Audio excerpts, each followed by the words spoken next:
بسم اللہ الرحمن الرحیم. سیرت کا نہیں، معراج کے بارے میں.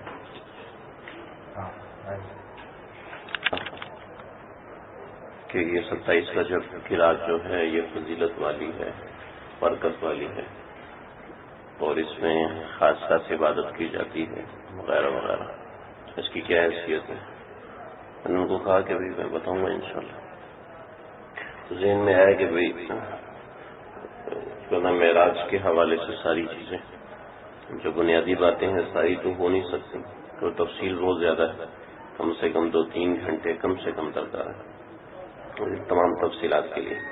تو کچھ ضروری باتیں وہ میں انشاءاللہ آج بتا دوں گا، اس کے ساتھ اس کے احکامات بھی بتا دوں گا، کیونکہ دوسرے ملکوں میں عرب ممالک کے اندر بھی 27 رجب کی چھٹی ہوتی ہے، اور اب شاید ہمارے ملک میں بھی ہوتی ہے 27 رجب کی. خیر برحال تو یہ 27 رجب کو نا خاص طور پہ اس لیے، کیونکہ میں بس دبئی سے کسی نے رابطہ کیا، انہوں نے بتایا کہ یہاں پر 27 رجب کو چھٹی ہے، اور وہ اس وجہ سے چھٹی ہے کہ شب معراج ہے تو لوگ رات کو عبادت کرتے ہیں تو صبح آرام کر سکیں. تو اس قسم کے رابطے بھی ہوئے. برحال بسم اللہ الرحمن الرحیم. سبحان الذی اسری بعبدہ لیلا من المسجد الحرام الى المسجد الاقصى الذي باركنا حوله لنريه من آياتنا انه هو السميع البصير.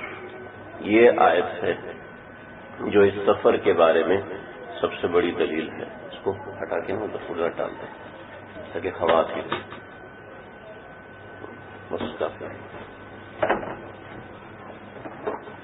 تو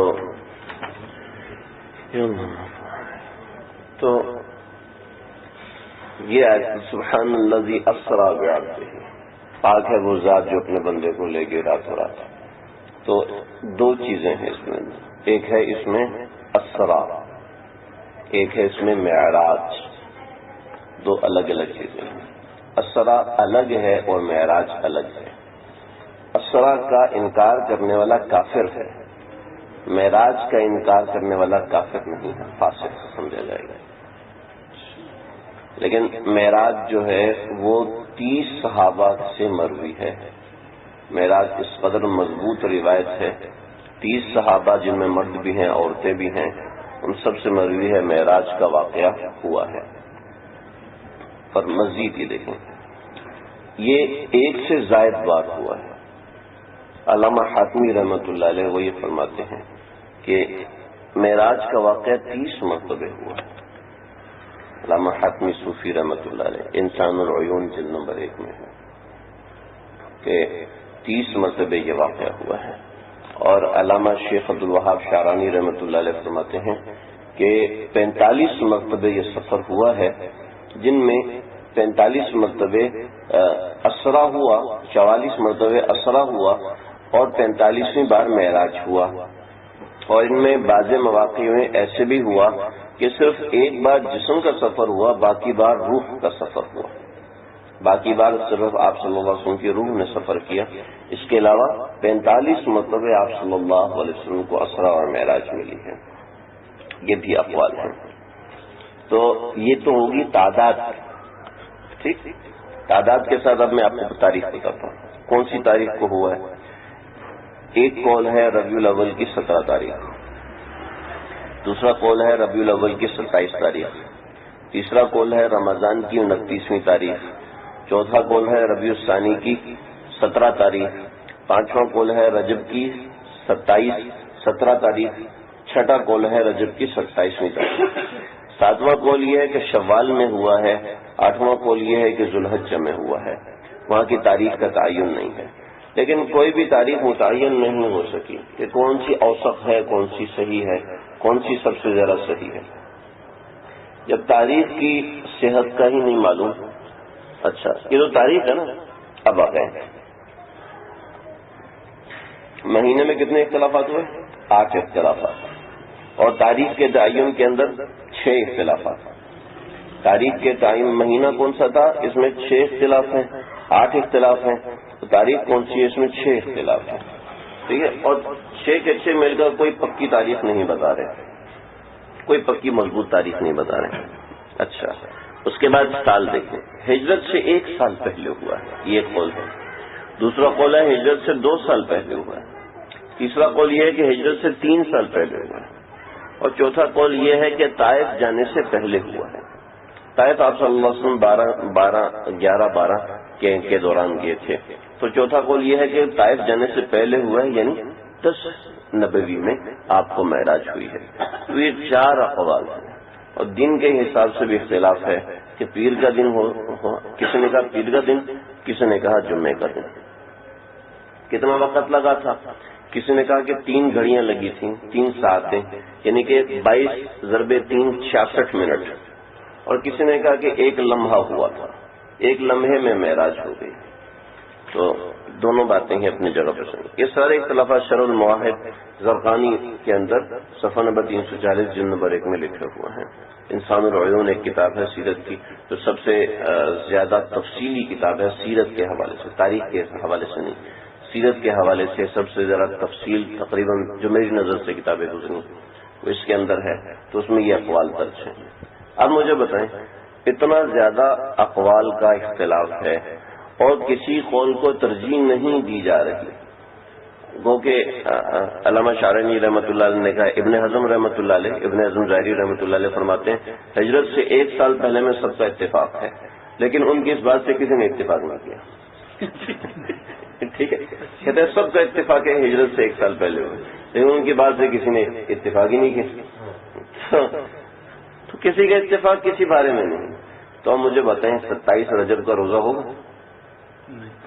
27 رجب میں خاص عبادت ہوگی؟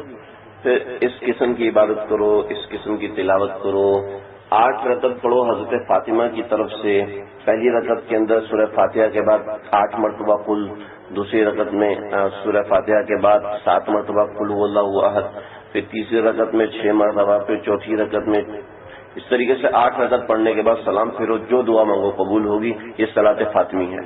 اللہ اکبر، ایسا کہاں سے آ گیا؟ حضرت فاطمہ تو پوری رات میں 2 رکعت پڑھتی ہے، تم 8 کیسے پڑھ رہے ہیں؟ پوری رات میں 2 رکعت کھڑے ہو گئے، قرآن شروع کرتی ہیں، ایک قرآن 1 رکعت میں، دوسرا قرآن دوسری رکعت میں، اس کو کرو نا، یہ تو ثابت ہے نا روایتوں میں، چلو اس کو کرو۔ تو خیر حرل، تو ایسا کچھ بھی نہیں ہے کسی روایت میں، کسی صحیح روایت میں کوئی خاص تاریخ نہیں آئی، تو عبادت کہاں سے آئے گی؟ پھر اگر اس کو مان لیا جائے تو آپ صلی اللہ علیہ وسلم کی زندگی میں 18 مرتبہ معراج آئی، 18 مرتبہ یہ تاریخ آئی، جو سب سے کمزور قول ہے، جو تھانوی رحمۃ اللہ علیہ کا قول ہے، جس پہ انہوں نے اپنی کتاب میں عمل کیا کہ 5 نبوی میں معراج ہوئی۔ میں نے اس پہ ذکر نہیں کیا کیونکہ بڑی کتابوں میں 5 نبوی کا ذکر نہیں ہے، تو میں نے اس وجہ سے ذکر نہیں کیا۔ حضرت تھانوی رحمۃ اللہ نے 5 نبوی فرمایا کہ نبوت کے 5ویں برس معراج ہوئی تھی، اور اگر دوسرے اقوال کو دیکھا جائے تو 15 برس، 13 برس، 10 برس آپ صلی اللہ علیہ وسلم، یہ 11 برس کم سے کم آپ کی زندگی میں معراج آئی، اور آپ صلی اللہ علیہ وسلم نے کبھی روزہ نہیں رکھا، آپ صلی اللہ علیہ وسلم نے کبھی خاص عبادت نہیں کی، خاص رات کا تعین نہیں فرمایا۔ ایک مرتبہ تعین فرما دیتے تو کوئی نہ کوئی صحیح حدیث مل جاتی تعین کے بارے میں، لہذا کسی طرف کوئی ترجیح نہیں ہے، کوئی توبیخ نہیں ہے، لہذا ہم نہیں کہہ سکتے کہ ایک رات متعین ہے۔ یہاں تک ایک بات ہوگی۔ اس رات میں ہوا کیا تھا، یہ بڑا عظیم الشان معرکہ ہے، بڑا زبردست ہے، اس میں اس قدر تفصیل ہے کہ انسان کے رونگٹے کھڑے ہو جائیں اور وقت کے گزرنے کا پتہ ہی نہ چلے۔ میں اجمالاً کچھ چیزیں بتاؤں گا۔ سب سے پہلے آپ صلی اللہ علیہ وسلم کو اسرا ہوئی، اسرا کہتے ہیں، ابھی میں اسرا کی وضاحت، میں نے صرف پہلے اسرا کا آپ کو بتایا، اسرا کیا ہوا، لفظ اسرا ہے، اسرا نہیں ہے۔ سبحان الذی اسرا بعبدہ لیلا من المسجد الحرام الی المسجد الاقصی، تو اسرا کہتے ہیں رات کے وقت چلنے، دن کے سفر کو سفر کہتے ہیں، رات کے سفر کو اسرا کہتے ہیں عربی زبان میں۔ تو عربی میں دن کے چلنے کا مطلب الگ ہے، رات کے چلنے کا مطلب الگ ہے۔ آپ صلی اللہ علیہ وسلم ام ہانی کے گھر سوئے ہوئے تھے، اور یہ آج رات میں جو بدعات ہوتی ہیں، جو معاملات ہوتے ہیں، اس کے حوالے سے آخر میں پھر بتاؤں گا۔ گھر میں آپ صلی اللہ علیہ وسلم آرام فرما رہے تھے۔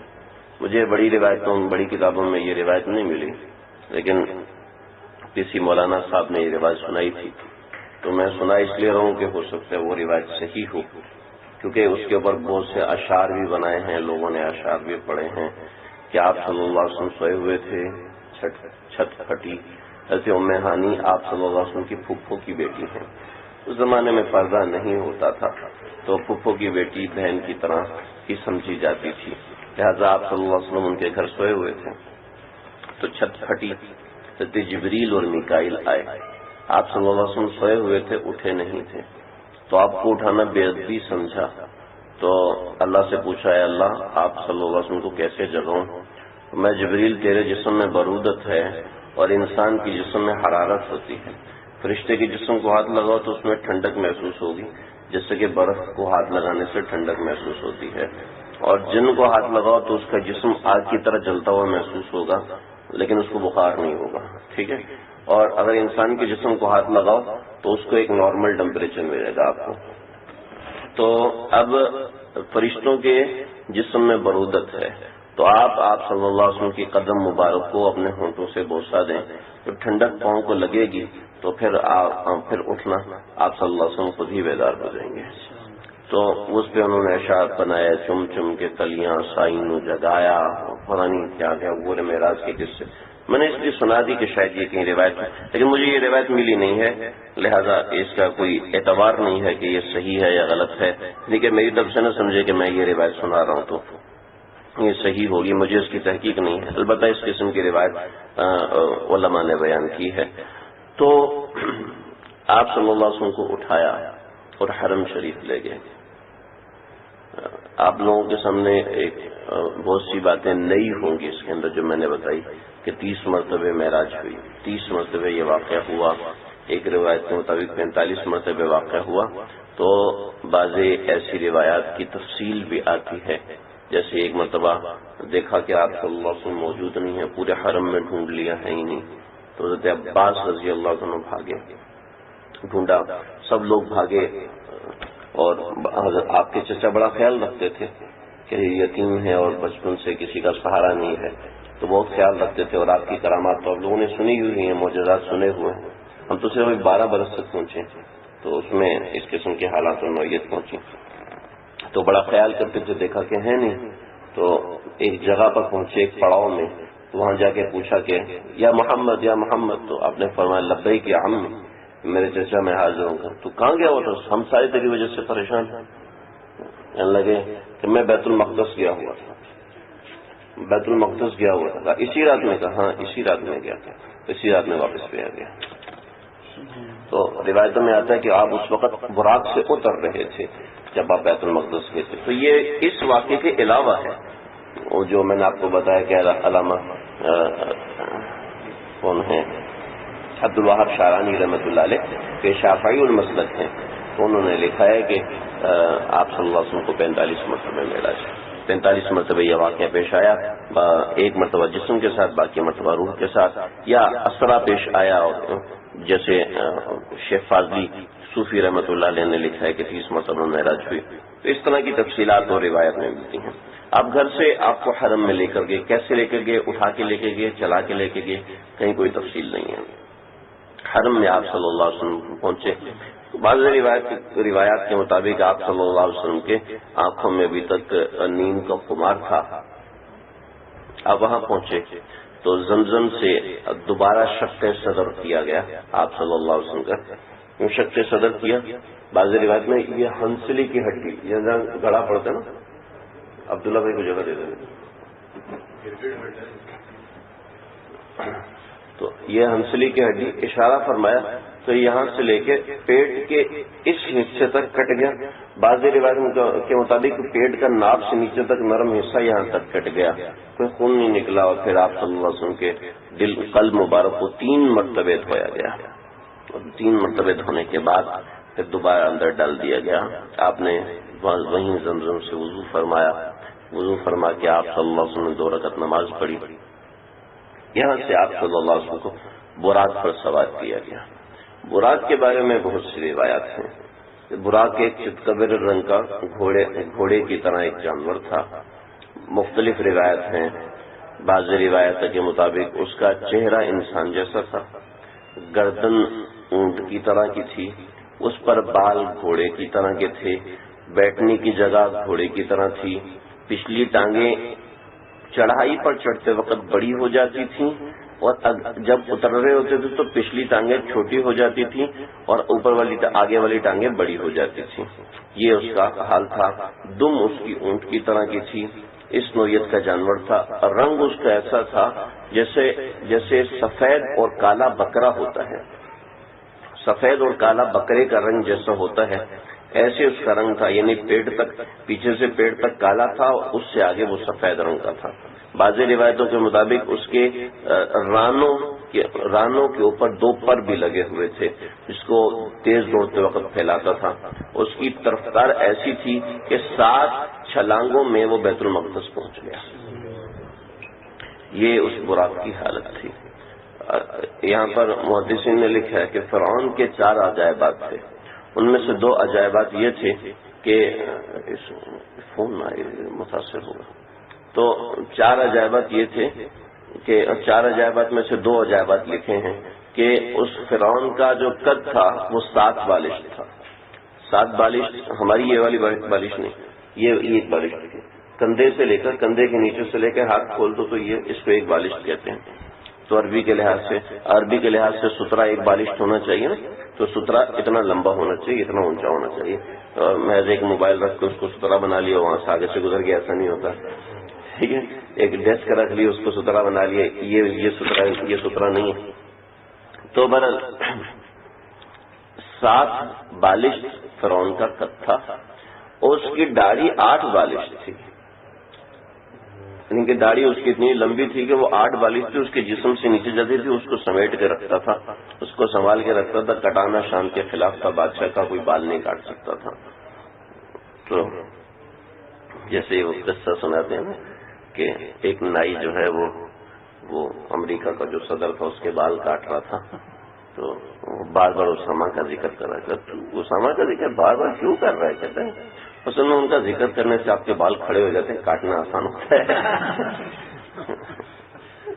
بادشاہوں کے بالوں سے یار،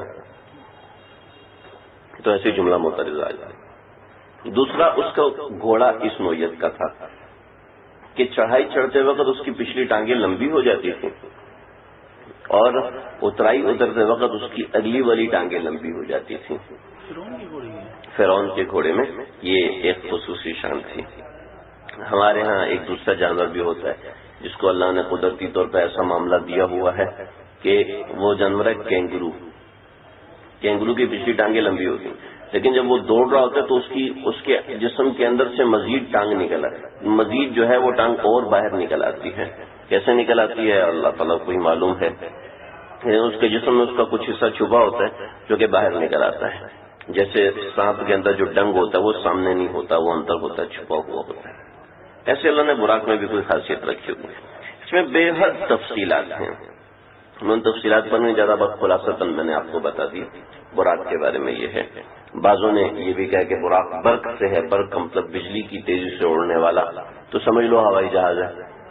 تو اس زمانے کے حساب سے ہوائی جہاز پر آپ صلی اللہ علیہ وسلم کو لے کر گئے ہوں گے، یا ہوائی جہاز بھی مکہ سے 7 منٹ میں نہیں، 7 سیکنڈ میں نہیں پہنچا تھا، کہ اللہ کا امر تھا یا کیا تھا، جو بھی مسئلہ تھا۔ ہمارے ایک استاد جی ہیں بخاری ثانی، انہوں نے پڑھائی، حضرت مولانا عبد الرحمان میمن صاحب دامت برکاتہ، بہت پیارے انسان ہیں، اللہ تعالیٰ ان کو زندگی سے علم و عمل میں برکت دے۔ استاد جی نے فرمایا کہ 1986 میں میں حج کے لیے گیا تو مجھے عمرے کے لیے گیا، تو ایک جو ساتھ تھے وہ مجھے لے کر گئے تھے، مجھے کہنے لگے حضرت اسود کو بوسہ دینا۔ میں نے کہا نہ ارادہ ہے اور نہ ہی میں نے دینا ہے، کیونکہ مجھے پتا ہے وہاں پر جا کے میں زندہ واپس نہیں ہوں گا، لہٰذا میں نہیں کہا آؤ میرے ساتھ۔ وہ اچھے خاصے لمبے چوڑے تھے، اور سجی کا قد میرے سے بھی چھوٹا ہے، تو اب وہ سجی وہ کہتے میرے ساتھ چلو، تو آپ کے ساتھ اور سجی کے ساتھ وہ آگے حضرت اسود کے پاس پہنچ کے انہوں نے بوسہ نہیں لیا، بلکہ حضرت اسود کو نے یوں کور کر لیا۔ کب آپ بوسہ دو، کہا دیکھ لینا حضرت اسود پورا نہیں، اس کے چند ایک ٹکڑے لگے ہیں تو ان ٹکڑوں پہ بوسہ دینا، ایسے نہیں مثالے کو بوسہ دے کے آج سمجھ لو کہ حضرت اسود کو چوم کر آیا ہوں۔ کہنے لگے کہ میں نے دیا، دیکھ میں جب پلٹا تو وہ صاحب غائب، میرے آگے جم غفیر، اور میں پریشان. میں نے کہا یار, میں نے اس طریقے سے جب سنا رہے تھے تو میں نے سوچا آپ نے سوچا ہوگا کہ ساری دعائیں قبول ہوگی. اللہ حرم کی موت عطا فرمائیے, مکہ شریف کے حرم کی موت عطا فرمائیے, جنت المالا میں جگہ عطا فرمائیے. جنت البقیع تو اول ہے, ورنہ جنت المالا میں جگہ عطا فرمائیے. حرم شریف میں میرا جنازہ ہو. اور ساری دعائیں قبول ہو. صحیح, بہت ہنسے. میں لگے کہ اس وقت سمجھ میں نہیں آتا بندے کو کیا کرے. میں پریشان ہوتی ہوں. آنکھیں بند کر کے میں نے کھولی ہیں تو میں 55ویں صف میں بیٹھا ہوا تھا, کھڑا ہوا تھا 55ویں صف میں. وہ کعبۃ اللہ مجھے اتنی دور سے نظر آ رہا, پتہ ہی نہیں چلا کس فرشتے نے کب اٹھایا, وہ کب اٹھا کے مجھے وہاں جا کے کھڑا کر دیا. نہ پاؤں اٹھنے کا احساس ہے, نہ پاؤں رکھنے کا احساس ہے, کوئی کسی قسم کا احساس نہیں ہوا مجھے. تو یہ ایک ایسے بہت سے واقعات لوگوں کے ساتھ حرم میں ہوئے ہیں. یہ تو صرف ایک واقعہ ہے, ایسے بہت سے واقعات ہوئے ہیں. میں نے خود پڑھے بھی ہیں ایسے واقعات. تو یہ چونکہ میرا اپنا براہ راست سنا ہوا واقعہ ہے اس وجہ سے, اور ایسے ایک کا واقعہ جو بخاری شریف پڑھانے والا ہے, تو ساری باتیں کبھی غلط نہیں ہو سکتا. تو آپ صلی اللہ علیہ وسلم براق پر بیٹھے. اس کے درمیان دیکھیں, آدمی آدھے منٹ سوتا ہے اور کبھی اس کو 2 گھنٹے خواب آ جاتا ہے. ایسا ہوتا ہے, ایسا یہ من جانب اللہ معاملات ہوتے ہیں. صرف چند سیکنڈ میں وہ سفر طے ہو گیا. اس کے درمیان بہت سے واقعات آئے. آپ صلی اللہ علیہ وسلم نے دیکھا کہ ایک بڑھیا ہے اور بڑی خوبصورت, یعنی کہ ایک جوان لڑکی ہے, لیکن پتہ چل رہا ہے کہ یہ بڑی عمر کی ہے اور بہت بڑی عمر کی ہے. اس نے آپ کو بلایا. آپ صلی اللہ علیہ وسلم نے جواب نہیں دیا. جبریل سے پوچھا جواب دوں؟ اشارہ فرمایا نہیں جواب دینا. اس نے کئی بار بلایا تو آپ نے فرمایا نہیں جواب دینا. تو جب آگے نکل گئے تو اے جبریل یہ کون تھا؟ یہ دنیا تھی. اگر آپ اس کو جواب دے دیتے تو آپ کی ساری امت دنیا میں پھنس جاتی. پھر اس سے آگے ایک جماعت گزری. وہ انبیاء کرام کی جماعت تھی اور انہوں نے آپ صلی اللہ علیہ وسلم کو سلام کیا. السلام علیکہ یا اول, السلام علیکہ یا آخر, السلام علیکہ یا حاشر. یہ 3 لقب آپ صلی اللہ علیہ وسلم کو دیے, یا اول یا آخر یا حاشر. یہ 3 لقب آپ صلی اللہ علیہ وسلم کو دیے. پھر اس کے بعد آپ صلی اللہ علیہ وسلم راستے سے گزرے تو حضرت موسیٰ علیہ السلام کی قبر پر سے گزرے. آپ نے فرمایا کہ میں نے دیکھا کہ موسیٰ اپنی قبر کے اندر نماز پڑھ رہے ہیں. حضرت موسیٰ کے جب میں انشاءاللہ معراج کا ذکر کروں گا نا سیرت کے اندر, تو اس میں میں ساری تفصیلات رس کروں گا, تو میں اجمالاً بتا. پھر آپ صلی اللہ علیہ وسلم نے دیکھا کہ کچھ لوگ ہیں جن کے پیٹ پورے کمروں جتنے بڑے ہیں. ان کے پیٹ کے اندر سانپ ہیں اور بچھو ہیں اور اتنے خطرناک قسم کے جانور ہیں. وہ جب ایک جانور ان کو ڈستا ہے تو تڑپ کے ان کا برا حال ہو جاتا ہے, لیکن وہ کاٹنا نہیں چھوڑتے. یار آپ نے پوچھا ہے جبریل یہ کیا ہے, یہ کون ہے؟ یا رسول اللہ یہ آپ کی امت کے وہ لوگ ہیں جو سود کھانے والے ہیں, جو سود کھانے والے ہیں. اللہ ہماری حفاظت فرمائے. تو اس کے بعد دیکھا کہ کچھ لوگ ہیں وہ ہل چلا رہے ہیں, واپس آتے ہیں بیج ڈالتے ہیں. جب وہ بیج ڈال کے فارغ ہوتے تو فصل نکل کے تیار ہو جاتی ہے. پھر اس کو کاٹتے ہیں, کاٹنے کے بعد غلہ نکالتے ہیں اور غلے کو استعمال کر رہے ہوتے ہیں. کہ چند لمحوں میں یہ سب ہو رہا ہوتا ہے. اور مجھے جبریل یہ کیا ہے؟ آپ نے فرمایا یہ آپ کی امت کے مجاہدین ہیں, آپ کی امت کے جہاد کرنے والے لوگ. پھر اس کے بعد آپ صلی اللہ علیہ وسلم گزرے ایک نہر کے پاس سے. دیکھا اس نہر میں بہت سے لوگ تیر رہے ہیں اور تیر کے باہر نکلنے کی کوشش کرتے ہیں. نکلنے لگتے ہیں تو ان کے سروں پر جو کنارے پہ بیٹھے ہوئے لوگ ہیں وہ پتھر مار کے ان کا سر کچل دیتے ہیں. سر دوبارہ تیار ہوتا ہے اور پھر دوبارہ وہ نہر کے کنارے پر آتے ہیں تو ان کے خون کی وجہ سے ساری نہر خون آلود ہے. پوچھا جبریل یہ کون ہیں؟ جبریل نے جواب دیا یا یہ وہ لوگ ہیں جو نماز میں سستی کیا کرتے تھے. دیکھیں نماز میں سستی کرنے والے کا یہ حال ہے, نماز نہ پڑھنے والے کا کیا حال ہوگا. اللہ ہم سب کی حفاظت فرمائے. اور بھی بہت سے لوگ ہیں, کچھ لوگ ننگے ہوں گے اور ان کو پتھر چبانے پر مجبور کیا جا رہا ہوگا. کچھ لوگ ایسے ہوں گے جو کانٹے کھا رہے ہوں گے. وہ کانٹے ان کی جا کے انتڑیوں کو کاٹ رہے ہوں گے، وہ انتڑیوں سے زخمی ہوں گے جس سے وہ تڑپیں گے، بے چین ہوں گے، بے قرار ہوں گے۔ پوچھا یہ کون ہے؟ فرمایا یہ زکوٰۃ نہ دینے والے لوگ ہیں، وغیرہ وغیرہ۔ ایسی بہت سی روایات موجود ہیں۔ تو بہرحال آپ صلی اللہ علیہ وسلم یہاں سے اترے، بیت المقدس پہنچے۔ بیت المقدس جو ہے نا وہ کیا ہے؟ میرے پاس کوئی سسٹم نہیں تھا اس کو دکھانے کا۔ آپ دیکھتے ہیں بیت المقدس کے اندر ایک پیلے رنگ کا گنبد بنا ہوا ہے، ٹھیک ہے، اور چھوٹی سی ایک عمارت بنی ہوئی ہے بیت المقدس میں۔ وہ پیلے رنگ کا گنبد اور وہ جو عمارت ہے وہ سلطان صلاح الدین ایوبی نے بنائی ہے۔ اس کا جو گنبد ہے، گنبد آپ لوگوں میں سے جو لوگ گئے ہیں صفا مروہ، تو صفا مروہ میں ہم ذرا دیکھیں درمیان میں تو ایک پتھر لگا ہوا ہے، پتھر ہے، پہاڑی ہے، اس کو صفا کہتے ہیں۔ پھر یہاں سے جائیں تو مروہ ایک پہاڑی ہے، تو بالکل اس نوعیت کا ایک پتھر ہے، وہ اس گنبد کے بالکل نیچے فٹ ہے۔ یہ گنبد ہے، یہ پتھر ہے قبلہ اول۔ اس پتھر کا نام ہے بیت المقدس۔ اس کی بڑی تاریخ ہے، ہیکل سلیمانی ہوا، پھر یہودیوں نے قبضہ کرنے کی کوشش کی، کہتے ہیں یہ ہمارا ہے۔ تو یہ جو چٹان ہے یہ چٹان قبلہ اول ہے۔ اس چٹان کے بارے میں کیا ہے؟ میں نے بہت ڈھونڈنے کی کوشش کی، مجھے کوئی دوسری بات، کوئی مضبوط بات نہیں ملی۔ جو سب سے مضبوط بات ملی ہے وہ آج اگر حقیقت دیکھے تو اس کے مطابق نہیں ہے، امید ہے کہ اسی کی حقیقت یہی ہے۔ ابن العربی رحمۃ اللہ علیہ نے بڑی تفصیل کے ساتھ اس کو لکھا ہے۔ فرماتے ہیں کہ جو یہ تو صلاح الدین ایوبی نے بنائی نا آگے پیچھے عمارت، ان کے زمانے میں قبلہ اول جو تھا وہ وہی پتھر تھا، جیسے کعبۃ اللہ ہے نا، ایسے وہ پتھر تھا، وہ قبلہ اول تھا۔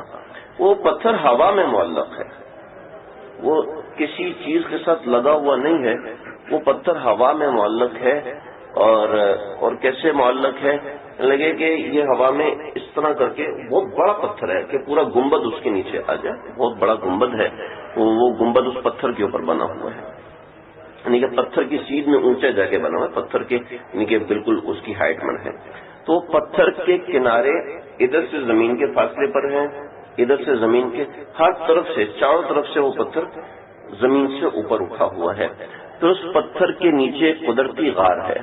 ابن عربی رحمۃ اللہ علیہ فرماتے ہیں کہ میں اس غار میں نہیں گیا، مجھے ڈر لگا کہ میرے گناہوں کی نحوست کی وجہ سے کہیں ایسا نہ ہو کہ پتھر میرے اوپر گر پڑے، ڈر لگتا نا، ہوا میں معلق پتھر ہے۔ لیکن دوسری طرف فرماتے ہیں اگلی مرتبہ جب دوست نے حوصلہ بڑھایا تو میں نیچے گیا تو میں نے ہر کونے کو بڑے غور سے دیکھا، تو ہر کونا زمین سے بالکل جدا تھا، وہ پتھر پورا کا پورا ہوا میں معلق نظر آیا۔ تو میرا خیال ہے کہ بعد میں صلاح الدین ایوبی نے اس کے اوپر جو صخرہ اصفر بنایا ہے، جو پیلے رنگ کا یہ گنبد بنایا ہے، یہ صلاح الدین ایوبی نے بنایا ہے۔ ابھی بھی صلاح الدین ایوبی کا بنایا ہوا ممبر، آپ صلی اللہ علیہ وسلم کے زمانے میں اس طرح کا ممبر ہوتا تھا جیسے ہماری مسجد افسر میں لگا ہوا ہے، 3 سیڑھیوں والا ممبر ہوا کرتا تھا۔ یہ ممبر صلاح الدین ایوبی نے شروع کی، جو آج آپ ہم عرب میں دیکھتے ہیں، تو صلاح الدین ایوبی نے یہ پہلی مرتبہ ممبر شروع کیا تھا، اور یہ ممبر نور الدین زنگی کی اہلیہ نے صلاح الدین ایوبی کو دیا تھا کہ جب بیت المقدس فتح ہو تو یہ ممبر رکھنا۔ بڑی لمبی تاریخ ہے اس کی۔ تو اس پتھر کا نام قبلہ اول تھا۔ اس پتھر کا نام تھا کیا ہے؟ اس پتھر کا نام قبلہ اول ہے، اس پتھر کا نام بیت المقدس ہے۔ تو یہ اصل یہ پتھر ہے۔ روایتوں میں آتا ہے تمام پتھروں کا سردار یہ والا پتھر ہے، جو یہ بیت المقدس کا پتھر تمام پتھروں کا سردار ہے۔ اور یہ بھی آتا ہے کہ جتنے پتھروں سے جو بھی چشمے نکلتے ہیں سب کا محور اور مخزن یہ والا پتھر ہے۔ تو یہ امید ہے کچھ نقشہ ذہن میں آپ کے بیٹھ گیا ہوگا۔ تو بیت المقدس پہنچے ہیں تو اس کے گرد احاطہ بنایا ہوا تھا، اس احاطے کے دروازے بہت سارے تھے۔ تو یہ پتھر لگا ہوا تھا، ہوا میں معلق یہ پتھر تھا۔ اس پتھر کے نیچے مختلف جگہیں، ایک غار بنی ہوئی ہے، اور ایک حضرت زکریا حضرت زکریا علیہ الصلوۃ والسلام کا محراب ہے، کلما دخل علیہا زکریا المحراب وجد عندها رزقا. یہ حضرت زکریا علیہ الصلوۃ والسلام کا وہاں پر محراب ہوا کرتا تھا. حضرت مریم کی تربیت بھی وہیں پر ہوئی ہے.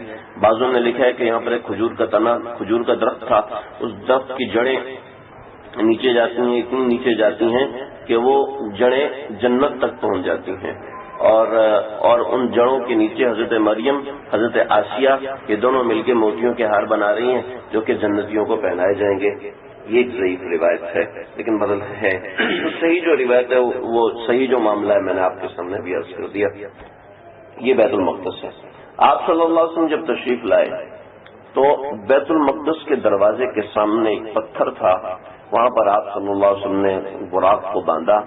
حضرت جبریل علیہ السلام نے اپنی انگلی سے اس میں سوراخ کیا اور اس سوراخ میں براق کو باندھا اور آپ صلی اللہ علیہ وسلم کو اندر لے کر گئے.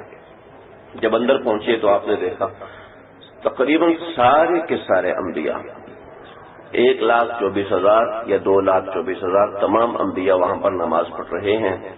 آپ نے بھی نماز پڑھی اور وہاں پر آپ صلی اللہ علیہ وسلم پہنچے ہیں تو آپ صلی اللہ علیہ وسلم نے تکبیر ہو چکی تھی اور امام کا مصلی خالی تھا. کسی نے پوچھا نماز کون پڑھائے گا تو اسی وقت جبریل نے فرمایا یا جبریل علیہ الصلوۃ والسلام نے فرمایا کہ یہ نماز پڑھائیں گے. چنانچہ آپ تشریف لائے اور آپ نے نماز پڑھائی، سب کو 2 رکعت نماز پڑھوائی. یہ 2 رکعت نماز پڑھوانے کے بعد یہ کون سی نماز تھی ہم انشاءاللہ بعد میں ذکر کریں گے.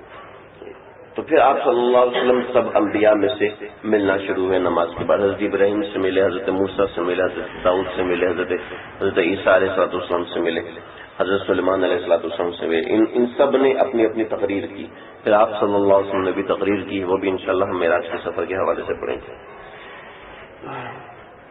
یہاں تک آ کے ایک بات روک لیں.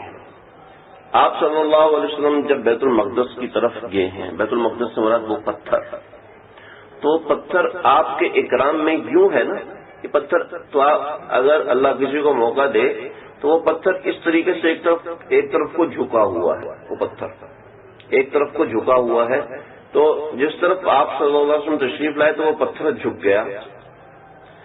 دوسری طرف سے فرشتوں نے اس کو سہارا ہاتھ دے کے روکا تو آپ صلی اللہ علیہ وسلم کے قدم مبارک اور فرشتوں نے جو انگلیاں دے کے اس پتھر کو روکا، یہ دونوں چیزیں اس پتھر کے اوپر ثبت ہیں، آج بھی موجود ہیں. بعض علماء نے انکار کیا کہ ہمیں ایسی کوئی روایت نہیں ملی. ہوں گے پتھر کے اوپر نشان تو ہوں گے لیکن روایت ہمیں نہیں ملی. لیکن بہرحال یہ پتھر کا ٹیڑھا ہونا یہ بھی ثابت ہے. سب جگہوں پر ہر کوئی دیکھتا ہے، پتہ چلتا ہے کہ پتھر واقعتاً ایک طرف سے جھکا ہوا ہے، ایک طرف سے اونچا ہے، اور یوں محسوس کیا جا سکتا ہے کہ اس کے اوپر انگلیوں کے نشانات ہیں، قدموں کے نشانات بھی محسوس کیے جا سکتے ہیں. تو بہرحال یہ پتھر نے آپ صلی اللہ علیہ وسلم کا اکرام کیا. اس پتھر سے پھر آپ آسمانوں کی طرف تشریف لے کر گئے. تو کیسے گئے؟ بعض روایتوں میں اسی براق پر گئے، بعض روایتوں میں کہ آپ صلی اللہ علیہ وسلم کے لیے ایک رف نام کی سواری لائی. رف نام کی سواری ایسی تھی کہ ایک تخت ہے جو آسمان سے نیچے آیا، اس کے اوپر سبز رنگ کا قالین بچھا ہوا تھا. آپ نے اس پر تشریف رکھی اور وہ اوپر چلا گیا جیسے ہماری لفٹ جاتی ہے، ٹھیک ہے، اور چند لمحوں میں آسمان پہ پہنچ گئے. آسمان کے دروازے پر دستک دی، فرمایا کون ہے؟ جبریل ہے. سارے واقعات ہوئے. تو سب سے پہلے آسمان کے دروازے پر حضرت آدم نے آپ کا استقبال کیا. اس میں بڑی تفصیلات ہیں. آدم کے دائیں طرف کچھ لوگ تھے، بائیں طرف کچھ لوگ تھے. دائیں والوں کو دیکھتے خوش ہوتے، بائیں والوں کو دیکھتے تو پریشان ہوتے. دوسرے آسمان پر حضرت یحییٰ حضرت عیسیٰ سے ملاقات ہوئی. تیسرے آسمان پر حضرت یوسف علیہ السلام سے ملاقات ہوئی.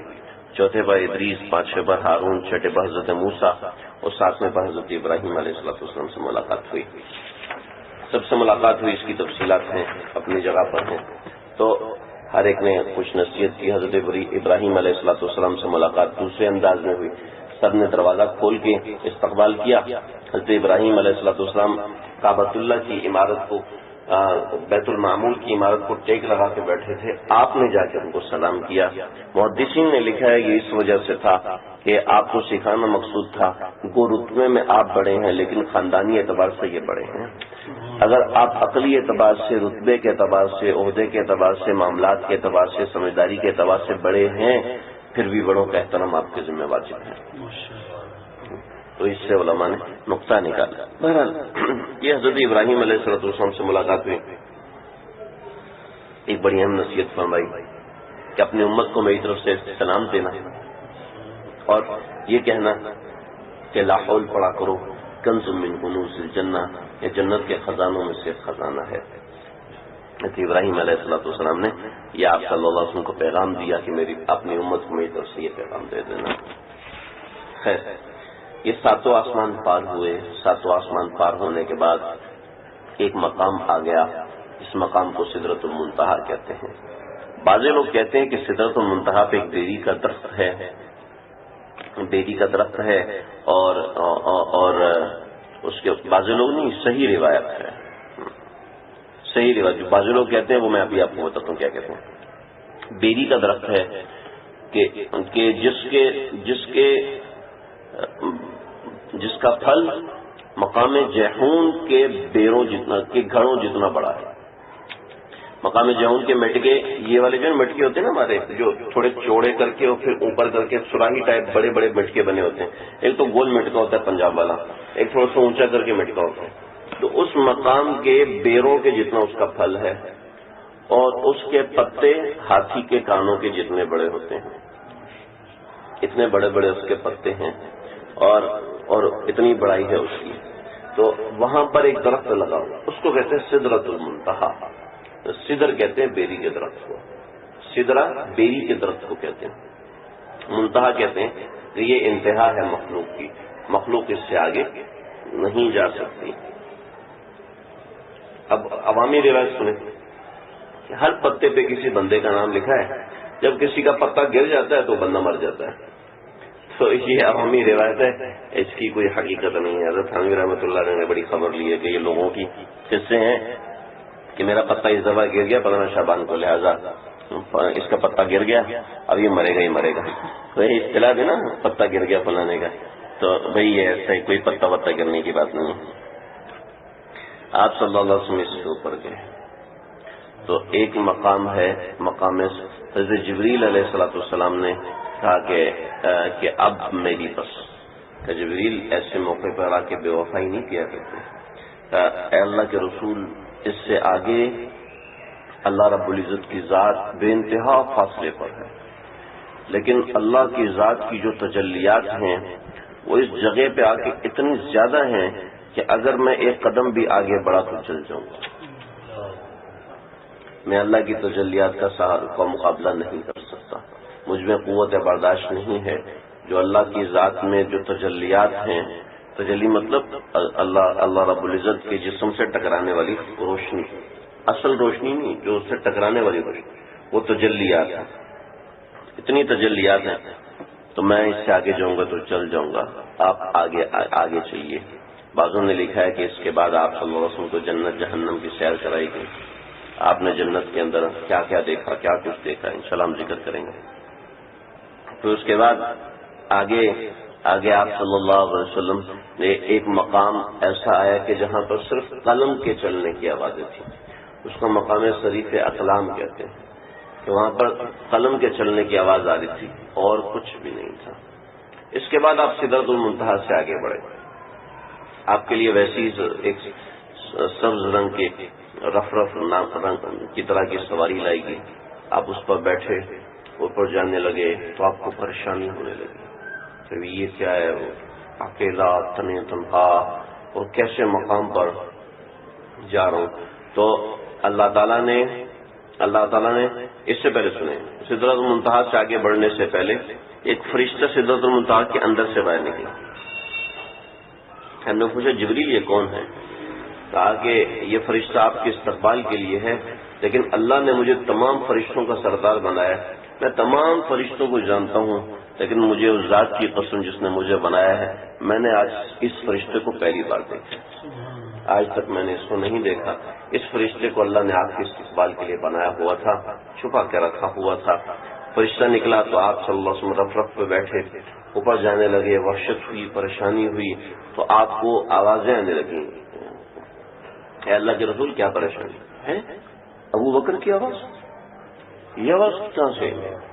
تو اللہ تعالیٰ نے جواب میں فرمایا اے میرے حبیب، میں نے اس فرشتے کو بنا کے رکھا تھا ابو بکر صدیق کی آواز میں کہ آپ کو سب سے زیادہ محبت اس سے ہے، تو تنہائی میں آپ کو اس کی آواز آئے گی تو آپ کو گھبراہٹ نہیں ہوگی۔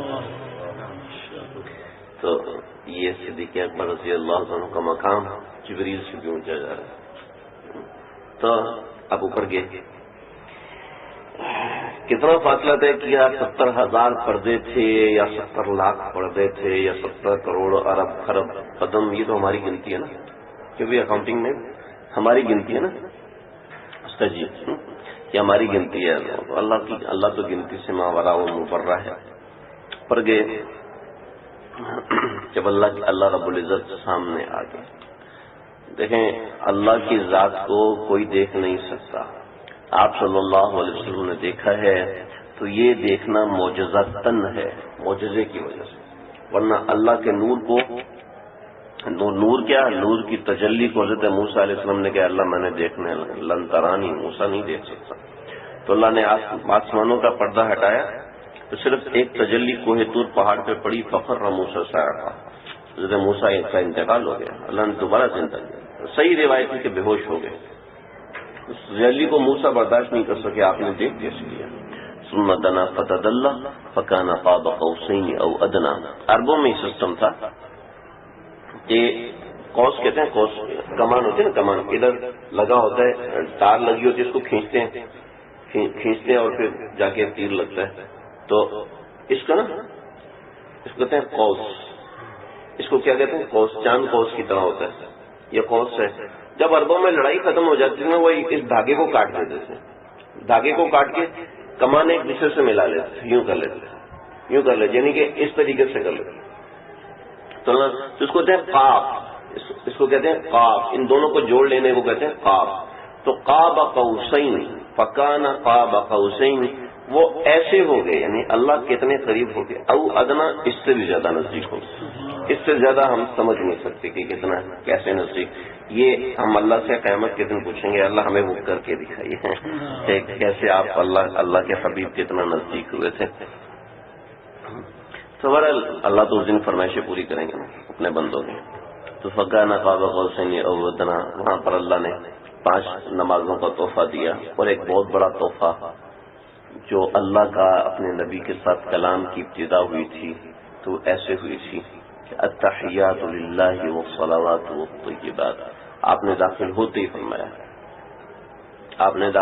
ہی فرمایا کہ التحیات تمام بدنی عبادتیں، التحیات للہ اللہ ہے آپ کے لیے، والصلوات وہ تمام نمازیں، والطیبات وہ تمام پاکیزہ چیزیں، التحیات للہ والصلوات والطیبات، یہاں تک آپ پڑھ کے خاموش ہو گئے۔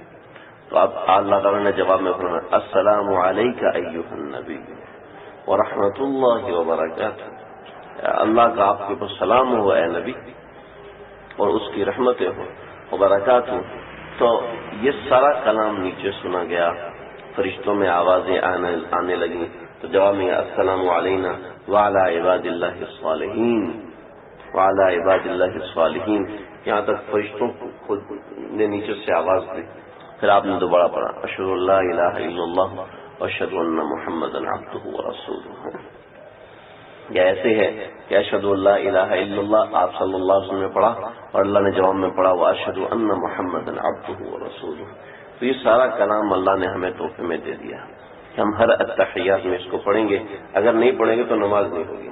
التحیات پڑھنا واجب ہے، التحیات للہ والصلوات، تو آخر میں تشہد تو بیٹھنا فرض ہے، اور یہ التحیات پڑھنا واجب ہے، نہیں پڑھیں گے تو نماز نہیں ہوگی۔ اگر امام کھڑا ہو گیا تو آپ کو پھر بھی عبدہ ورسولہ تک پڑھنا ضروری ہے۔ خیر، یہ سارا کلام ہوا، اور کیا باتیں ہوئیں وہ جنت میں جا کے پوچھیں گے۔ ایک یہاں پر درمیان میں بات رکھیں، وہ بات میں نے بیت المقدس میں ذکر کرنی تھی، بھول گیا۔ ابو سفیان مسلمان نہیں ہوئے تھے، تو قیصر روم نے بلایا۔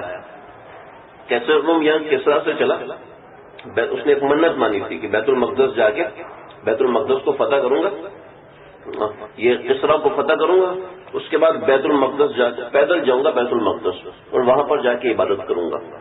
اس نے یہ منت مانی تھی. یہ وہاں پہنچا بیت المقدس. ادھر سے آپ صلی اللہ علیہ وسلم کا خط گیا, کوئی پیغام گیا, تو تو ابو سفیان نے بلایا.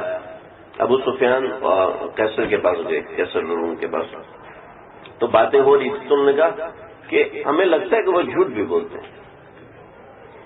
کیا جھوٹ بولتے ہیں؟ آپ صلی اللہ علیہ وسلم کا خط گیا تھا, ضاحیہ قلبی خط لے کر گئے تھے, بیت المقدس پہنچے تھے. تو ابو سفیان وہیں پر قافلے میں تھے. تو ابو سفیان کو بلا لیا. تو ابو سفیان نے آ کے جو سوالات جوابات کیے وہ بڑے تفصیلی ہیں, اپنے موقع پر آئیں. تو ابو سفیان کہنے لگے ایک بات سے ہمیں لگتا ہے کہ وہ جھوٹ بولتے ہیں, نعوذ باللہ من ذالک. کبھی کون سی بات سے لگتا ہے؟ تو وہ کہتے ہیں وہ راتوں رات مکہ سے بیت المقدس آ گئے. بیت المقدس آئے, بیت المقدس آ کے انہوں نے سارے انبیاء کو نماز پڑھائی. اس کے بعد آسمان پہ چلے گئے. آسمانوں کے بعد پھر وہ زمین پر آ گئے. یہ اور صبح کے وقت ہمارے درمیان موجود بھی تھے. عجیب سا قصہ معلوم ہوتا ہے. تو کیسر ہیں اچھی بات ہے. تو کیسر روم کے دربار میں ایک عالم بیٹھے ہوئے تھے. کہنے میں سمجھ گیا یہ بالکل ٹھیک آدمی ہے. وہ کیسے؟ کہ میری ذمہ داری میں بیت المقدس کے دروازے بند کر کے سوتا ہوں ہر رات. لیکن ایک رات ایسے ہوا کہ ایک دروازہ بند نہیں ہو رہا تھا. میں بڑا زور لگایا, بہت زور لگایا. تو خدام کو بلایا, انہوں نے بھی زور لگایا, دروازہ بند نہیں ہوا. تو مجھے خدام نے کہا اس کی لکڑی نیچے آئی ہوئی ہے, جو اوپر کا ہے وہ نیچے آیا ہوا, تو اس وجہ سے یہ بند نہیں ہو رہا, لہٰذا چھوڑ دیں, صبح اس کو بند کر لیں. میں نے کہا ٹھیک ہے. صبح جب میں آیا تو میں نے دیکھا کہ دروازہ ہاتھ لگانے سے فوراً بند ہو گیا. پھر میں نے دیکھا کہ اس پہ تو بڑی تعداد میں لوگوں کے آنے کا نشان ہے, اور سامنے دیکھا کہ سواری باندھنے کا نشان ہے. سامنے دیکھا جس سوراخ میں سواری باندھی جاتی تھی انبیاء کی, وہ سوراخ کھلا ہوا ہے. آج سے پہلے تک وہ سوراخ بند تھا جس پہ انبیاء اپنی سواری باندھا کرتے تھے. تو یہ سوراخ کھلا ہوا ہے, اور پتہ چلتا ہے یہاں پر کچھ لوگ آئے ہیں. 1,00,000 کا مجمع اگر یہاں سے ہو کے چلا جائے پتہ تو چلے گا نا. اور ایک رات میں یہ سب کہنے لگے کہ میں نے دیکھا ہو یہ کیا ہو گیا. کہنے لگا میں نے کتاب نکالی, کتاب میں سے تاریخ نکالی, دیکھا یہی تاریخ آ کے مل رہی ہے جو آج رات کی تاریخ گزری ہے. اور اس کے ساتھ میں نے دیکھا کہ تمام کے تمام انبیاء نے آنا ہے. یہی زمانہ ملاتا گیا. میں نے سب لوگوں کو بتا دیا کہ آج کی رات یہاں پر آخری نبی اس زمانے کے اس وقت کے آخری نبی آئے تھے, انہوں نے اس رات میں نماز پڑھی. یہ بات تو ہمارے اندر بڑی مشہور ہے, تو معمولی سی بات ہے, ہمارے لیے تو عام سی بات ہے, اور ہم تو اس کا 7-8 سال سے انتظار کر رہے تھے. اللہ اکبر. ادھر بھی ابو سفیان چپ ہو گئے. ساری باتیں کیا کر سکتے ہیں, ان کے اعتماد والا اتنا بڑا عالم دین تشریح وضاحت کر رہا ہے. تو بہرحال یہ آپ صلی اللہ علیہ وسلم کی معراج کا واقعہ ہے. 50 نمازیں ملی, پھر وہ کرتے کرتے 5 نمازوں میں تبدیل ہو گئی. آپ صلی اللہ علیہ وسلم نیچے تشریف لائے تو کسی نے کہا زنجیر بھی ہلتی رہی بستر بھی رہا گرم, زنجیر بھی ہلتی رہی بستر بھی رہا گرم, ایک پل میں سوئے عرش سے ہو آئے محمد صلی اللہ علیہ وسلم. وہ کچھ زیادہ ہی جوش سے نکل گیا, بس ٹھیک ہے. تو یہ آپ اپنے گھر آئے, ام ہانی سے کہنے لگے, ام ہانی راتوں رات میرے ساتھ یہ قصہ ہوا ہے. ام ہانی کہنے لگی یا رسول اللہ آپ کسی کو مت بتائیے گا, کسی کو مت بتائیے گا ورنہ بڑے مسائل ہو جائیں گے. تو ہم نے فرمایا کہ فوالذی نفسی بیدہ, مجھے میری جان کی قسم میں ضرور بتاؤں. آپ اٹھے, اس زمانے میں شلوار قمیض نہیں ہوتی تھی, نیچے تہمت باندھتے تھے, اوپر چادر لیتے تھے. تو آپ نے یوں چادر لی, یوں ادھر چادر رکھی اور جانے لگے. تو یہ چادر پیچھے لٹک رہی تھی. ام ہانی نے وہ چادر پکڑ لی. کہا رسول اللہ آپ کسی کو مت بتائیے گا. تو آپ نے ایک چادر کھینچی, یوں چادر کھینچ کے یوں کی. تو ام ہانی کہتی ہے میں نے یہاں سے دیکھا کہ ایسا نور پھوٹ رہا تھا, ایسا نور پھوٹ رہا تھا کہ مجھے بصرہ تک ساری آبادی نظر آ رہی. یعنی میں نے دیکھ لیا کہ آپ کو کوئی روکنے والا نہیں ہے. چنانچہ آپ صلی اللہ علیہ وسلم آئے اور آپ نے لوگوں کو بتایا کہ رات میں یہ قصہ ہوا. لوگوں نے سنا، بہت لوگ ہٹ گئے، بہت لوگ جڑ گئے، یہ سارے معاملات ہوئے. پھر سارے قصے کا نام اسراء اور معراج ہے. کچھ لوگوں نے اس قصے کو مشہور کیا اور مشہور کر کے خاص تاریخ متعین کی، خاص تاریخ متعین کر کے روزہ رکھ لیا. حضرت عمر رضی اللہ عنہ کو پتہ چلا ہے ایسے بھی لوگ کر رہے ہیں تو سب کے گھر گئے کہ میرے سامنے روٹی کھاؤ، کو کھانا بنوایا اور کھلایا. خبردار جو اس بدعت کو ایجاد کیا تم نے. اب کوئی کہے کہ بھئی ہم پوری رات عبادت کر لیں گے، اسی بہانے معراج کی بہانے ہم عبادت کر لیں گے تو ٹھیک ہو جائے گا.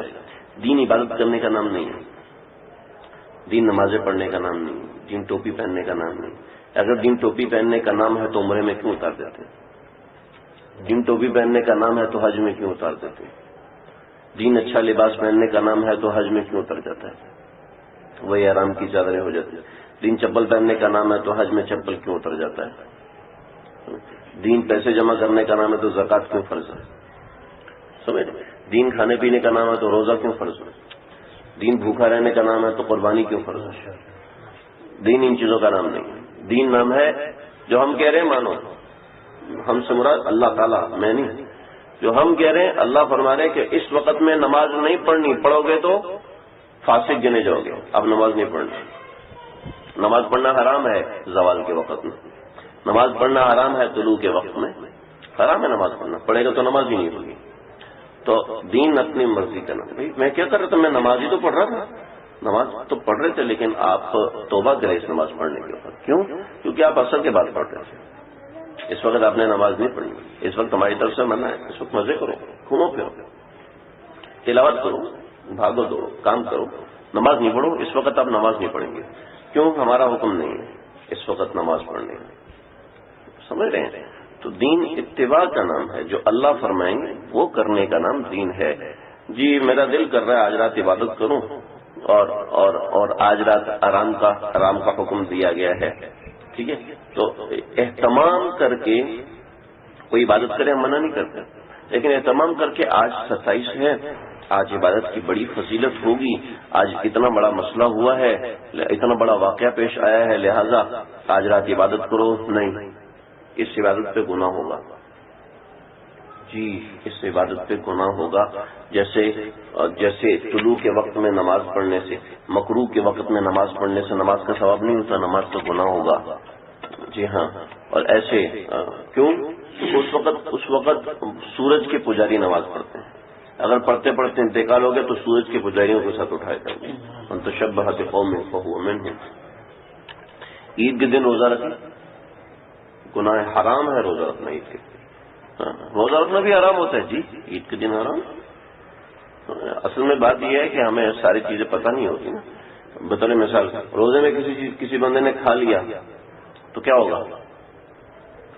روزہ ٹوٹ جائے گا نا. سب یہ کہتے ہیں اگر بھول کے کھایا تو نہیں ٹوٹے گا. یہاں تک ہمیں پتہ ہے. آدھا اس نے بھول کے کھایا، آدھا خود ہی چلا گیا. اب ہم مفتی صاحب سے جا کے پوچھو یار، ہمیں نہیں پتا. ٹھیک ہے نا. تو اصل میں ہمارا یہی معاملہ ہے. کیونکہ ساری چیزیں معلوم نہیں ہوتی، اس وجہ سے پریشانی ہوتی ہے. جو لوگ اس رات میں مخصوص قاعدے کی، دیکھو فلاں مولوی صاحب نے قاعدہ لکھا، اس کے اندر اتنی نمازیں لکھی، وہ کوئی جاہل آدمی تھوڑی ہے. بھئی ایسا نہیں ہے. آپ علم کی بنیاد کو دیکھیں. جس چیز کی تاریخ بھی متعین نہیں ہے، جس چیز کی تاریخ کے بارے میں بھی معلومات نہیں ہے، تو اب آپ بتائیں اس کے لیے معین عبادت ہوگی؟ نہیں ہے عبادت. ہم خود عبادت کا کہتے ہیں، نماز کا. یہ دیکھیں اتنی بڑی کتاب، یہ فضائل اعمال، اتنی بڑی کتاب رکھی ہوئی ہے کہ اعمال کی فضیلت، اور خود ہم منع کر رہے ہیں. کیوں کر رہے ہیں؟ اس لیے منع کرنے کوئی ہمارا فائدہ ہے؟ نہیں، دین کے حکم کے خلاف ہے. ہاں آپ 28 رجب کو خوب عبادت کرو، رج کے پیٹ بھر کے عبادت کرو، رات کو روزہ رکھ لو، کوئی مسئلہ نہیں. ٹھیک ہے. تو یہ بات ہے. دین اتباع کا نام ہے، دین اپنی من مرضی کا نام نہیں ہے. تو اس سے ریلیٹ یہ واقعہ ہے. لوگ رجب کے ساتھ مخصوص سمجھتے ہیں، تو یہ واقعہ رجب کے ساتھ مخصوص نہیں ہے، نہ 27 رجب کے ساتھ مخصوص ہے اور نہ 17 رجب کے ساتھ مخصوص ہے۔ پھر بتا رہا ہوں اتنے اقوال ہیں، 8 اقوال تاریخ میں ہیں، 4 مشہور اقوال سن میں کون سے سال میں ہوئی، سال بھی متعین ہے تو تاریخ کیسے متعین ہو سکتا ہے؟ جب سال ہی کے 25 دسمبر کو ہوا تھا، پتہ نہیں کون سے سال میں، 25 دسمبر نہیں، ان کو بتاؤ یار سن 2000 ہے لیکن آگے دسمبر کے مہینے کی کوئی آگے پیچھے تاریخ ہے یہ، لیکن سال بندے کو پتہ ہوتا ہے، اس کا نہ سال پکا ہے نہ تاریخ پکی ہے۔ ہاں ہوا ہے واقعہ، ضرور ہوا ہے، اگر کوئی ضروری چیز ہوتی تو آپ صلی اللہ علیہ وسلم ضرور خیال کرتے ہیں، اب اس کی تاریخ کو متعین فرماتے۔ بعض لوگوں نے تو یہاں تک کہہ دیا کہ شب برات سے بھی زیادہ افضل شب معراج ہے، تو بھی ایسا نہیں ہے۔ اس رات دے تارے دستے نے اج عرش سجایا جانا ہے، غاراں وچ روون والے نو مہمان بنایا جانا ہے، ایسے مزیدار ایسے محبت بھرے اشعار ہیں، لیکن وہ کسی رات کے تارے نہیں بتا رہے ہوتے، وہ اہل محبت کو پتہ چل جاتا ہے کہ لیلۃ القدر کون سی ہے اور لیلۃ البرات میں کون سی تجلی اللہ کی نازل ہو رہی ہے، جو اللہ سے ایسا عشق اور ایسی محبت رکھتے ہیں۔ بہرحال یہ ساری اس کی ضروری چیزیں تھیں۔ اب کوئی اگر چھٹی دے رہا ہے 27 رجب کی تو اس کا اپنا دماغ ہے، اپنا ذہن ہے، کس وجہ سے چھٹی دے رہا ہے، یہ کوئی وجہ ابھی تک میری سمجھ میں تو نہیں ہے کہ کس وجہ سے 27 کو خاص طور پہ چھٹی دی جا رہی ہے، اگر کہیں دی جا رہی ہے تو کس وجہ سے دی جا رہی ہے اور کیوں دی جا رہی ہے، کوئی وجوہات سامنے نہیں ہے۔